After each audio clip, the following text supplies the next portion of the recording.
Hi, everybody. Hope you're well. Hope your families are all well. Well, things have been moving very quickly, haven't they, since the last time I spoke to you? Far more countries now have moved into lockdown position. I was talking to Godfrey this morning in India, and he was explaining to me the rapid change that's occurred in India in the major cities over the last week. And we're seeing that increasingly now across Malaysia, other parts of Asia, across Europe and into Latin America. And I know the situation particularly developing in North America, particularly the challenges that they're facing in and around the surrounding area of New York. We've been very busy this week focusing on the IT investment that we're planning to do in Q2. So we've been looking at all of the projects, so the active projects and the projects that are planned further downstream, working very closely with the local teams, the regional managing directors and the teams, prioritizing the investment, and also then working with Dan and Paul's team, particularly looking at how we resource these projects and support the investment. And so all of that work's been going on.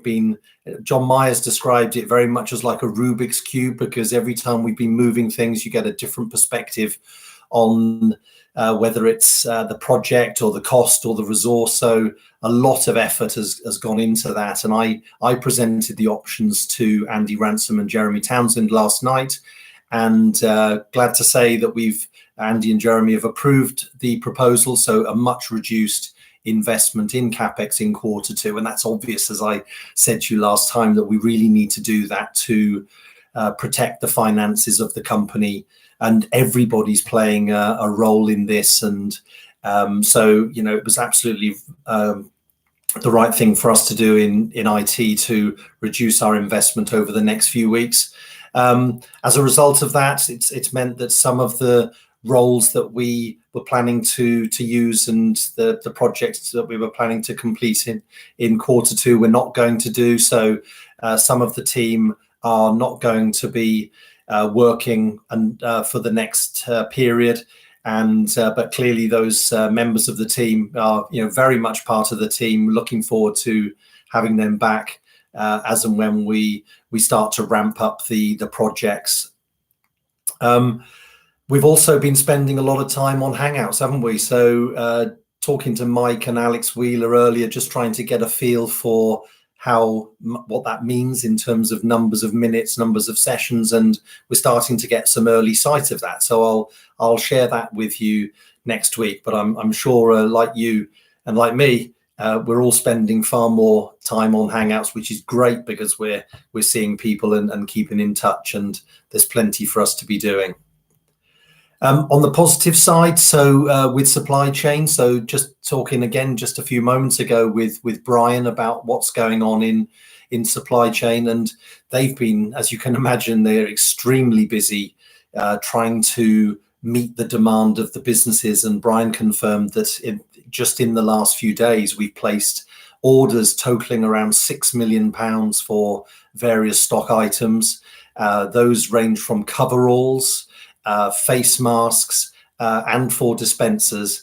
And the great thing about the supply chain team as well is where they're responding to the immediate need, they've already got one eye on the recovery phase.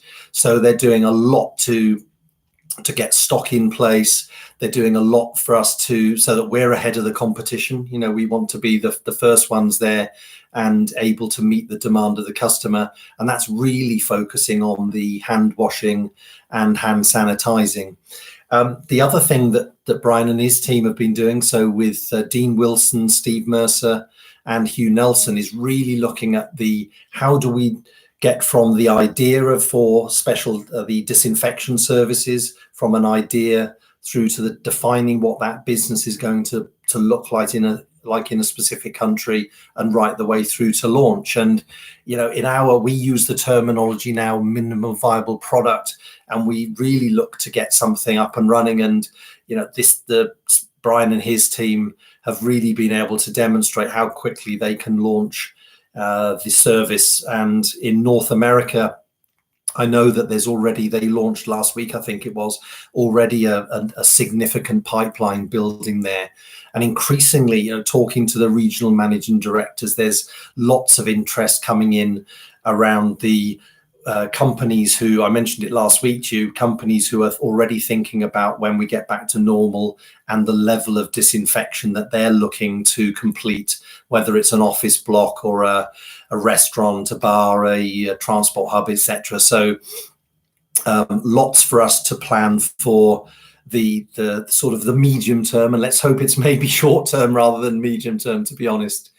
The UK has also sold its biggest job on record. So in the UK, in London, we have a location. It's called the Excel Centre. It's typically used for exhibitions, and I was there with a number of the team only 2 months ago, I think it was, for the Google Next, and now that's been converted into a 4,000 bed hospital. And we have got the pest control contract for that hospital, so using Pest Connect. So we're putting 800 Pest Connect devices, the radar units, down at that site. And Ed Higgs, when I was talking to Ed the other day, was saying Dave Hall had shared with him some of the pictures that the technicians and other people had shared with them around just what it looks like and the deployment. And you can just see what a great team effort from just our team, but also everyone in getting a working hospital of that scale up in such a short space of time. And I know that's also going on around the globe as well. So I'm sure we'll be playing a similar role there. In India, as I mentioned, so not a COVID-19 related thing, but I thought I'd share with you. So again, while I was talking to Godfrey this morning, he was sharing with me that him and his team are coming towards the end of the ICABS deployment in India. And you really, you forget when you live, I mean, I live on a small island in the UK, but you forget the scale of India and so we've deployed the system to 200 locations, 200 branches, and that will be over 1,200 users accessing the system. So the final phase of that will be going live around the middle of April. So well done and congratulations to all of the team there. And I'm sure that's going to be a huge success and be a really solid platform to allow the business to grow and to flourish in India. Each week, what I thought I would do as well, while I'm talking to you, I thought I'd share with you a little bit about some of the teams that are around the globe. I know I'm talking to you in different parts of the globe, and you probably don't really know some of the teams that are operating in different countries. So I thought each week I'll take 5 minutes just to select a particular region and team and talk to you a little bit about them and mention some of the names of our teams there. So this week I'm going to start furthest away in the Pacific region. So our IT director there is Peter Voskuilen. So Peter's originally from the Netherlands, but has been in Australia now for nearly 4 years, I think it is. We've got a terrific team there, the service delivery team. That's led by Stephen Godwin. So Stephen's based in Sydney. And we've also got in Sydney, Carl, Phil, Francis and Tanbir, who are all there working along and with Stephen. And then we've got Marcus, who's based in Newcastle. So it's about 2-hour drive, if I'm right, north of Sydney. And we've then got Gerard and Liam, who are based in Auckland in New Zealand. So these guys have all done a super job over the last few weeks, getting the business ready, like a number of you have been, ready for home working and also making sure that we're keeping the lights on. Also then based in Sydney, so we've got the sort of ICABS and the BI and the reporting team. And Peter explained to me that the team here have developed the name, which is the Sentry team, and that reflects the fact that Gary, Mark, Darren and Ken have in total have got over 100 years service, which is an incredible amount of service, and just incredible to see, still the passion and the everyday for the business and providing the IT and supporting the business there. And I know Gary Matthews. I've known Gary a number of years. Gary was recently at the conference that took place in January, accepted into the Hall of Fame, and there's only a few people that are a part of that Hall of Fame, and that's reflecting people who've got long service. And I know Gary's service is well into the over 30 years. I'll let him. I'm sure it's around 35 years. So terrific support from that team. And then we've got our projects team. So also in Sydney, Danny, Jasper, and Diana. And then over in Auckland, we've got Harmon. And recently, so Elias White, Elias came over to the UK on a secondment, and I was only talking to Elias a few weeks ago about his time here and about what he was planning to do while he was here, and he's now returned back to Taiwan, where his wife's family are because of the coronavirus. So really hoping that if you're watching, Elias, hope everything's okay with you and the family there. And really looking forward to having you back over here to complete what you set out to do when you travelled over here. So great team in the Pacific, supporting Australia, New Zealand, and Fiji, and again all of those territories, those countries going through different stages of the various lockdown and so on. So really looking forward to. For us coming out the other side of that. So thank you to all of you. You're a great team there, and I really look forward to. I was planning to come over this year, so hopefully it won't be too long before I have a chance to meet all of you in person as well. And for the rest of the looking at next week now, we're really starting to think about activating those projects and putting into place all of the things that we're planning to do.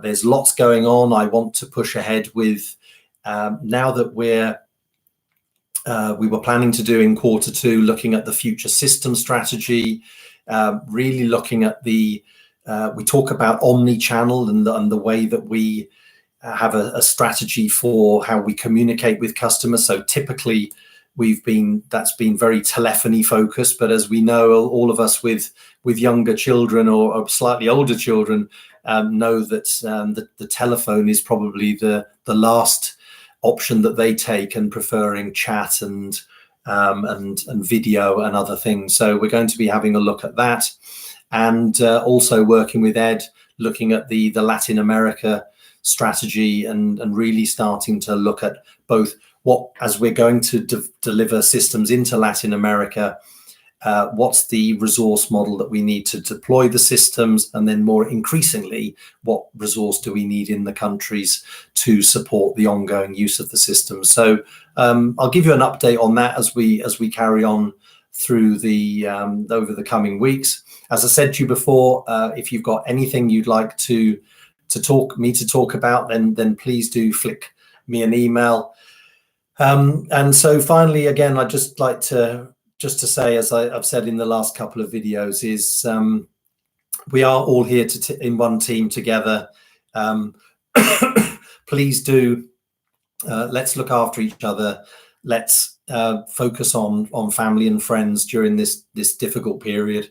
I think we'll all recognize that it's probably going to get worse before it gets better. But let's hope the better times aren't too far away. And we'll come out of this as a much stronger company. I think generally I'm witnessing, I hope the world's going to be a better place off the back of this as well. I think there's a lot that can be learned as we all pull together to come through this. So take care of yourselves, keep fit and healthy, enjoy the weekend that's coming up, albeit probably not going very far. And I'll speak to you all next week. Bye-bye.